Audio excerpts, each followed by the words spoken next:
திருமயம் சட்டமன்ற தொகுதி திமுக வேட்பாளர் அமைச்சர் ரகுபதி கும்மாங்குடி ஊராட்சிக்கு உட்பட்ட பகுதிகளில் வாக்கு சேகரிப்பில் ஈடுபட்டார். பொதுமக்களிடையே பேசிய அவர், தமிழக அரசு வழங்கி வரும் மகளிர் உரிமைத் தொகை 2000 ரூபாயாக உயர்த்தப்படவும், காலை உணவு திட்டம் உள்ளிட்ட நலத்திட்டங்கள் தடையின்றி தொடரவும் மீண்டும் திமுக ஆட்சி அமைய வேண்டும் என்று தெரிவித்தார். மேலும் கிராம மக்களின் கோரிக்கைகளான குடிநீர் பிரச்சினையை சரி செய்வது, மகளிர் சுய உதவிக்குழு கட்டிடத்தை கட்டுவது போன்ற பணிகள் மேற்கொள்ளப்படும் எனவும் அவர் கூறினார். சமுதாய நலக்கூடம் அமைக்க நடவடிக்கை எடுக்கப்படும் எனவும் அமைச்சர் ரகுபதி தெரிவித்தார்.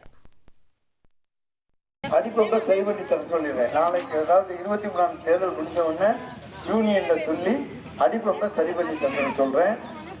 முதல்ல அங்கன்வாடி கட்டிடம், மகளிர் சுய உதவி கட்டிடம் கேட்டிருக்கீங்க. அங்கன்வாடி கட்டிடமும் செட்டி ஊரணியை தூர்வாரியும் முதல்ல தந்துடுறோம். மகளிர் சுய உதவி கட்டடம், ஏன்னா அதுக்கு கவர்மெண்ட்ல பணம் வாங்கியே கட்டிடலாம். ஏன்னா அது சமுதாய கூட மாற்றிட்டாங்க. 85 லட்சம் ரூபாய். அதனால உங்களுக்கு பிரச்சனையே இல்லை. 1,28,00,000 மனங்களை வென்ற தந்தி டிவி யூடியூப் சேனல். தவிர்க்க முடியாத தம்ப்நெயில், கலக்கலான கான்டென்ட்ஸ். நீங்களும் இந்த குடும்பத்தில் இணைய இப்பவே சப்ஸ்கிரைப் பண்ணுங்க. அசுரபலம் கொண்ட எங்கள் டிஜிட்டல் கரங்களில் உங்கள் விளம்பரங்களை சேர்க்க வாட்ஸ்அப் பண்ணுங்க.